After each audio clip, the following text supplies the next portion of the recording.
Hello बच्चों, तो मैं हूं सीपी सर और आप लोग देख रहे हैं गीता एकेडमिक पॉइंट। तो बच्चों, हम लोग इसमें आज छोटे बच्चों के लिए यानी स्पेशल 9th और 10th क्लास के लिए ले आए हैं basic chemistry special class for 9th and 10th। तो बच्चों कक्षा 9 और 10 के लिए, और साथ ही साथ बच्चों इसमें 11 और 12 के बच्चे भी देख सकते हैं, क्योंकि कक्षा 11 और 12 में कुछ चीज़ें ऐसी होती हैं जो बच्चे नहीं जानते हैं, जिसकी वजह से उन्हें कुछ चैप्टरों में दिक्कत का सामना करना पड़ता है। जैसे तुल्यांकी भार, इक्विवेलेंट वेट क्या होता है, ये कैसे निकाला जाता है, साथ ही साथ में अम्ल और क्षार यानी एसिड और बेस ये क्या होते हैं, कुछ बच्चों को नहीं पता होते हैं। तो इसके लिए भी बच्चों को प्रॉब्लम का सामना करना पड़ता है, प्रॉब्लम का फेस आती है। तो इसलिए उन बच्चों की समस्याओं को दूर करने के लिए, और साथ ही साथ में कक्षा 9 और 10 जो बच्चे बेसिक से नहीं जान पाते हैं, उनको कहीं ना कहीं 11-12 में दिक्कत हो जाती है।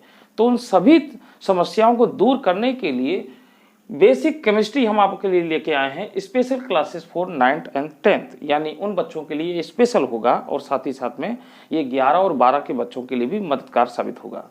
तो आइए बच्चों इसमें पढ़ते हैं, और इसमें हर चीज़ को छोटे से छोटे तरीके को बहुत बारीक से हम लोग समझेंगे और जानेंगे।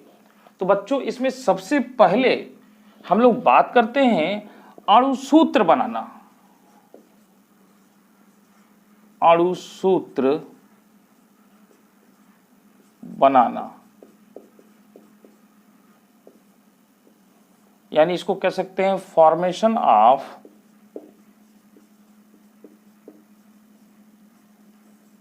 मॉलिक्यूलर फार्मूला, जिसे कहते हैं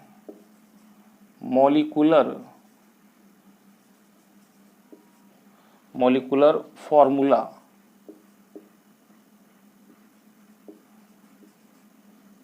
तो बच्चों मॉलिक्यूलर फार्मूला यानी अणुसूत्र जो है, बच्चे उनको रट लेते हैं, याद कर लेते हैं, तो उससे बचा जाए और उसको सीखा जाए, यानी ज़्यादा से ज़्यादा सीखें और रटने की प्रवृत्ति को कम करें। तो देखिए इनको कैसे बनाया जाता है बेसिकली जान लेते हैं। अब बच्चों जैसे आपके पास है एल्यूमिनियम सल्फेट, एल्यूमिनियम सल्फेट। तो बच्चों ये एक यौगिक का नाम है। अब इसका जो है कि सूत्र क्या होगा, यानी अणुसूत्र क्या होगा, तो इसका अणुसूत्र बच्चों ये होता है Al2 और SO4 का होल थ्राइस। तो बच्चों ये कैसे आया, ये हमने कैसे लिखा, अब इसको समझते हैं। तो देखिए सबसे पहले बच्चों क्या होता है कि अगर कोई यौगिक है तो उसके दो भाग होंगे, यानी एक धनात्मक भाग और एक ऋणात्मक भाग। यानी एक धनावेशित भाग होगा इसमें, तो बच्चों ये एक होगा धनावेशित भाग, और बच्चों दूसरा होगा ऋणावेशित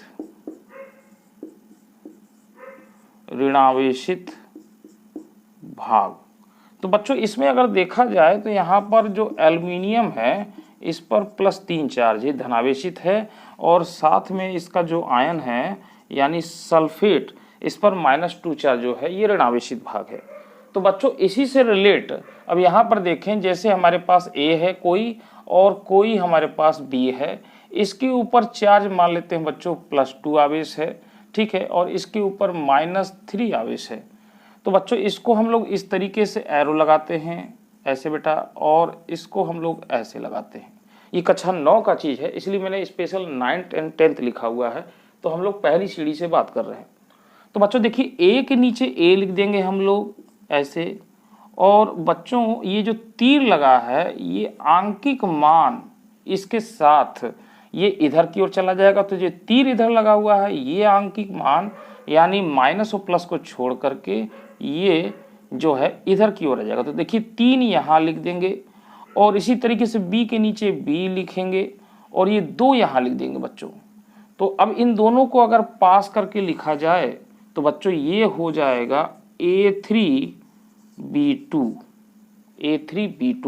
तो ये इसका बच्चों अणुसूत्र हो गया, ये इसका अणुसूत्र हो गया, यानी A3B2, ये मॉलिक्यूलर फार्मूला हो गया। मॉलिक्यूलर क्या हो गया, ये फार्मूला हो गया। तो बच्चों इसी तरीके से इसमें भी है। अब जैसे देखिए इसमें हम अगर इसको लिखें तो अल्युमिनियम पर बच्चों +3 आवेश होता है और यहाँ पर सल्फेट इस पर -2 चार्ज होता है। अब बच्चों इसको अगर हम क्रॉस करा दें, ये देखिए ऐसे, तो अल्युमिनियम के नीचे अल्युमिनियम लिख देंगे Al, और बच्चों यहाँ पर 2 इसके नीचे आ जाएगा, 2 ऐसे आ जाएगा। और यहाँ पर बच्चों देखिए SO4 है, तो हमको अगर 3 लिखना हो तो हम यहाँ पर ऐसे नहीं लिखेंगे कि SO4 है और 3 यहाँ लिख देंगे, ये गलत तरीका हो जाएगा क्योंकि ये पूरा एक आयन है। तो इसको हमको ब्रैकेट में लगाना होगा और यहाँ 3 लिखेंगे, तो हम यहाँ पर बच्चों क्या हो जाएगा, ये SO4 है, SO4 और 3 यहाँ चला जाएगा। अब बच्चों इसको पास पास करके अगर लिख दिया जाए, यानी इसको इस तरीके से लिख दी जाए, तो ये हो जाएगा Al2 और SO4 का होल थ्राइस। इसको पढ़ेंगे Al2SO4 का होल थ्राइस। तो बच्चों मॉलिक्यूलर फार्मूला बनाने के लिए हमको ये पता होना चाहिए कि आवेश किस पर कितना होता है, यानी अगर कोई आयन है तो उस पर कितने चार्ज होते हैं, कितने प्लस आवेश होते हैं, कितने माइनस आवेश होते हैं, ठीक है, कौन कौन से आयन होते हैं और उनके नाम क्या होते हैं। ये सारी बातें हमको अगर याद हैं, हमें पता है, तो हम मॉलिक्यूलर फार्मूला यानी अणु सूत्र को बना सकते हैं। तो बच्चों आइए उनके हम लोग नाम नोट करते हैं। तो इसको आप लोग नोट कर लें, तो फिर हम लोग उसके नाम नोट करते हैं।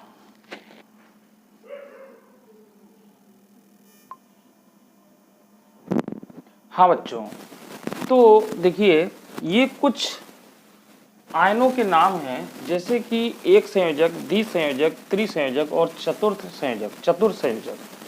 तो बच्चों ये आपके धनात्मक आवेश वाले हैं, यानी इनको हम लोग विद्युत धनायन कहेंगे, विद्युत धनायन। तो बच्चों ये चूंकि कक्षा 9-10 में जो आवेश होता है इसी को संयोजकता कह लेते हैं, इसलिए संयोजक लिखा हुआ है, परंतु आप आगे की कक्षा में जाएंगे तो संयोजकता और ऑक्सीकरण संख्या में आपको डिफरेंस समझ में आएगा कि इसमें क्या अंतर होता है। फिलहाल हम यहाँ पर इनको संयोजकता से शो कर रहे हैं। तो बच्चों यहाँ पर देखिए एक संयोजक तत्वों में हाइड्रोजन है H+, lithium Li+, sodium Na+, potassium K+, cuprous Cu+, silver Ag+, ammonium NH4+, और मर्क्यूरस Hg2++। बच्चों यहाँ पर जिन पर 2 आवेश हैं उनके आयनों के नाम लिखे गए हैं, कैल्शियम Ca++, क्यूप्रिक Cu++, और magnesium Mg++, mercuric Hg++, ferrous Fe++, और स्टेनस Sn। तो बच्चों इसी तरीके से यहाँ पे त्रिसंयोजक और यहाँ पे चतुर्थ संयोजक लिखे हुए हैं, बोरान, एल्युमिनियम, फेरिक, यहाँ पे प्लेटिनम, लेड, स्टेनिक, ठीक है। तो ये आप पूरा इसको नोट कर लीजिए, आपका स्क्रीनशॉट ले लीजिए इसका अच्छे से और इसको नोट कर लीजिए, ठीक है, 1 2 3। हाँ, तो बच्चों स्क्रीनशॉट लेने के बाद इसको नोट कर लीजिए, अच्छे से इनको याद कर लीजिए कि इनको ये कहे जाते हैं, क्योंकि आपको ये पता रहेंगे तभी होगा। अब बच्चों इसमें देख लेते हैं कुछ बातें हैं, जैसे यहाँ पर देख रहे हैं कि कॉपर है, यहाँ पे भी कॉपर है, तो इनके 2 रूप हैं, एक बच्चों डबल प्लस है, एक में 1 प्लस है।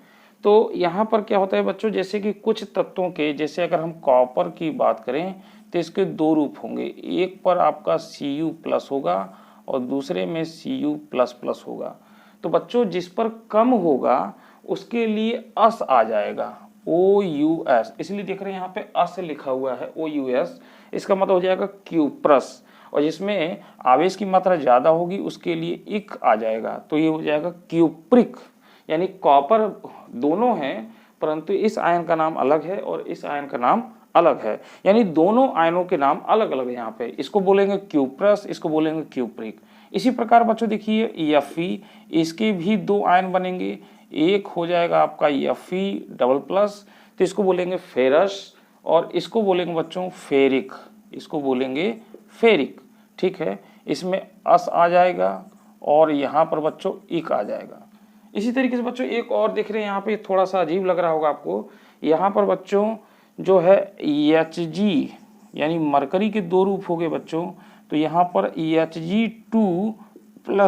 तो बच्चों देखा जाए आपको लग रहा होगा कि 2 आवेश है, परंतु 2 आवेश नहीं है, ये 1 है, क्योंकि यहाँ पर 2 है तो परमाणु की संख्या कितनी हो गई, 2 हो गई। तो 2 परमाणु पर 2 आवेश, यानी 2 परमाणु पर 2 परमाणु पर कितना आवेश है, 2 आवेश है, तो एक परमाणु पर कितना होगा, एक परमाणु पर 1 आवेश होगा।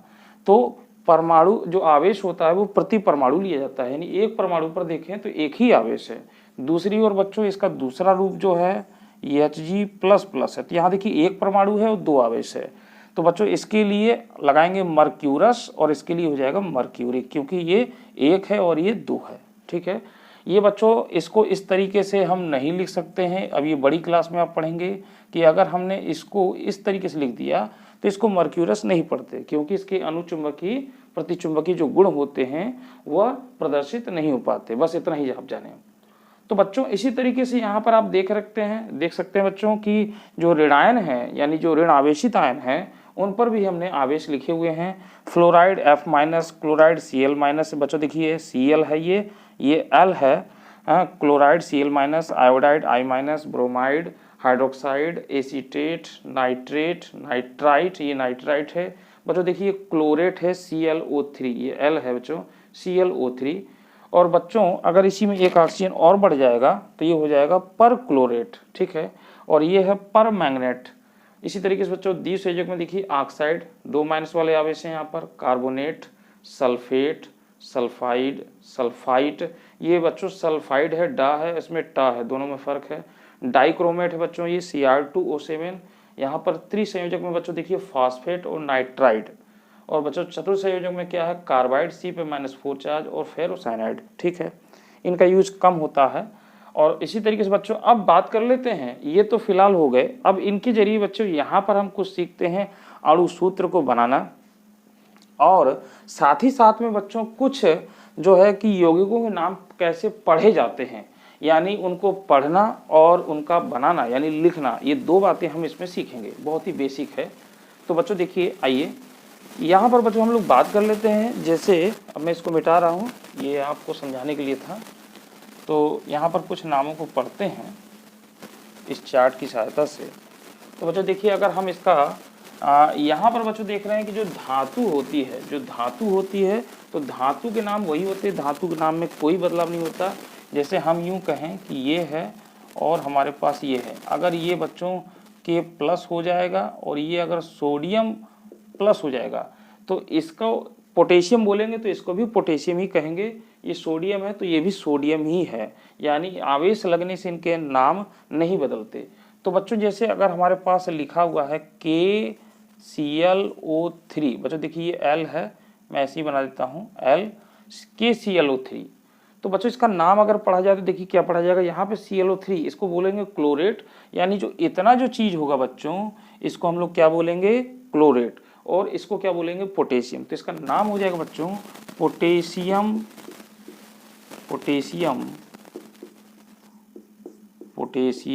क्लोरेट। इसको तो बच्चों पोटेशियम ही पढ़ेंगे और इतने आयन को क्या बोलेंगे, क्लोरेट। तो ये पोटेशियम क्लोरेट नाम हो जाएगा बच्चों, इस तरीके से पढ़ेंगे। अगर बच्चों यही चीज आपकी इस तरीके से है KClO4, तो इसे क्या पढ़ेंगे, पोटेशियम।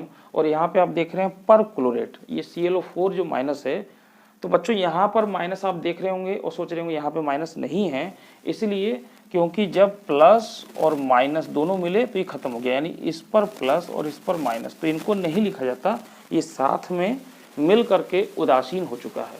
तो यहाँ पर बच्चों इनको हम लोग क्या पढ़ेंगे, अगर इसको पढ़ना होगा तो पोटेशियम तो ये होगा ही पोटेशियम,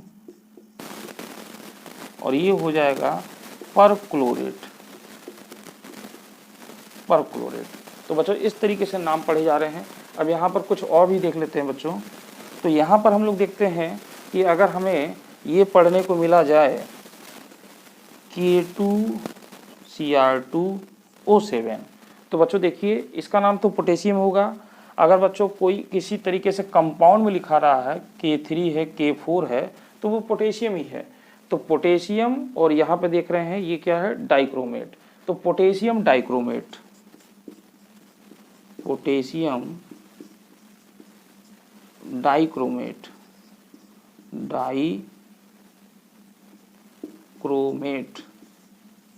तो बच्चों इसका ये नाम इस तरीके से हो जाएगा।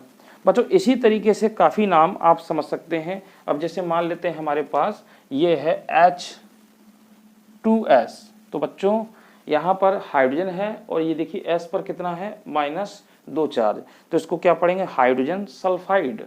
तो इसका नाम हो जाएगा बच्चों हाइड्रोजन सल्फाइड। तो इस तरीके से बच्चों नाम पढ़े जा रहे हैं, ठीक है। कुछ भी हम लिख सकते हैं और उनका नाम पढ़ सकते हैं। जैसे देखिए इसका नाम अगर पढ़ना हो Na2CO3, तो बच्चों यहाँ पर देखिए ये आपके पास मिल रहा है कार्बोनेट, तो इसको हम लोग पढ़ेंगे सोडियम कार्बोनेट। क्या पढ़ेंगे सोडियम कार्बोनेट। तो इस तरीके से बच्चों ये पहली चीज हो गई कि यहाँ पर इनको इस तरीके से पढ़ा जाता है। अब मैं थोड़ा सा यहाँ पे इसको इरेज कर रहा हूँ और आपको बता रहा हूँ कि कुछ सूत्र कैसे बनेंगे, तो बच्चों यहाँ पर देखिए जैसे हमें बनाना है आपको जो है कि फेरिक सल्फेट, एक ले लेते हैं फेरिक सल्फेट। तो बच्चों देखिए फेरिक आपको दिखाई दे रहा होगा इतना, ये कहाँ पर लिखा हुआ है, चले जाइए पूरे चार्ट में। फेरिक देखिए आपको मिल गया +3 चार्ज, तो पहले धनावेशित यानी +3। बच्चों यहाँ पर 1 2 3 3 लिखा हुआ है, तो आप ऐसे भी लिख सकते हैं इसको। और सल्फेट बच्चों देखिए इसमें आ जाइए, सल्फेट यहाँ देखिए ये दिखाई दे रहा होगा -2 चार्ज है, तो यहाँ पर ऐसे लिख दें इसको और -2 चार्ज। बच्चों इसको क्रॉस करा लें, अभी मैंने बताया था। और यहाँ पर Fe2 नीचे आ जाएगा बच्चों, इसको यहाँ पर लिखेंगे ब्रैकेट में और ये 3 यहाँ आ जाएगा, देखिए Fe2SO4 का होल थ्राइस। तो बच्चों कितनी आसानी से बन जाएगा। अगर आपको ये चार्ट याद है तो आप कोई भी नाम दोनों को मैच करा के बना सकते हैं, ठीक है बच्चों। तो बच्चों आज की वीडियो में आपको ये मैंने बताया कि अणुसूत्र क्या होते हैं और उनको किस तरीके से बनाया जाता है और उनको कैसे पढ़ा जाता है, ठीक है बच्चों। तो बच्चों इसमें बारी बारी से धीरे धीरे हम सारी बेसिक चीज़ों को देखेंगे, कक्षा 9 और 10 की चीज़ों को, और कुछ चीज़ें ऐसी बात करेंगे जो आपको आसानी से जो है कि सीखने को मिले, यानी ट्रिक मिले और उसको आप आसानी से बना पाएँ, ठीक है। तो बच्चों ये वीडियो आपको कैसा लगा ये हमें कमेंट्स करके बताएं और इसको लाइक करें, शेयर करें, अन्य बच्चों तक पहुँचाएँ। तो बच्चों आज की वीडियो मुझे दीजिए इजाज़त, तो अगली वीडियो में हम लोग फिर मिलेंगे बेसिक केमिस्ट्री क्लासेस में और इसमें बात करेंगे केमिस्ट्री के कुछ और रोचक चीज़ों के बारे में, ठीक है। तो आज के लिए दी मुझे इजाज़त, धन्यवाद।